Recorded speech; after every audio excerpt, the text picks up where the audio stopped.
Gumti cooperative মিলনের উদ্যোগে আমাদের সাথে রাজ্যের বিশেষ করে যারা যুবক যুবতীরা আছেন কর্মসংস্থানের জন্য আমাদের কাছে যখন আসে আমরা এই ধরনের পার্লার খুলে দিই।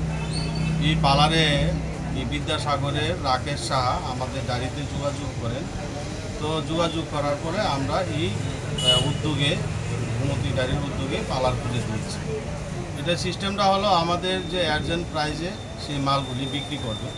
আমাদের 4 কোয়ালিটির দুধ আছে, 2 কোয়ালিটির পনির আছে, 2 কোয়ালিটির দই আছে, পনির আইসক্রিম আছে 8 কোয়ালিটির, 73 কোয়ালিটির মিষ্টি আছে, জল আছে, নিমকি আছে, তিলের লাড়ু আছে, নারকেলের লাড়ু আছে, সিঙ্গারা আছে, চপ আছে এবং সিজন অনুযায়ী আমরা অনেক সময় জিলাপি বানাই, বুরিন্দা বানাই।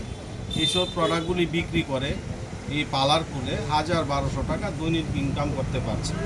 তো আমাদের সাথে যখনই কোনো যুবক বা শিক্ষিত যুবতীরা যখন আমাদের সাথে যোগাযোগ করে আমরা এই ধরনের পার্লার খুলে দিচ্ছি। এই বিদ্যাসাগরের পার্লারটা নিয়ে আমরা 16তম পার্লার আমরা উদ্বোধন আজকে করেছি। আমাদের এই দুর্গাপূজার সময়ও আমাদের শহর এবং শহর কেন্দ্র যে ক্লাবগুলি আছে তাতে আমাদের 10টা আমরা পার্লার খুলব ক্লাবের সামনে, যাতে এই আমাদের প্রোডাক্টগুলি সহজভাবে জনগণ পায়। প্রত্যেকটা পরিবার যাতে আমাদের এই প্রোডাক্ট পায় তার জন্য এই ব্যবস্থা করা হয়েছে। আমরা একটা নতুন গাড়ি কিনেছি, এই গাড়ি করে শহরের বিভিন্ন এলাকাতে আমাদের এই প্রোডাক্টগুলি যাতে মানুষ সহজভাবে পেয়ে যায় তার জন্য এই উদ্যোগ নেওয়া হয়।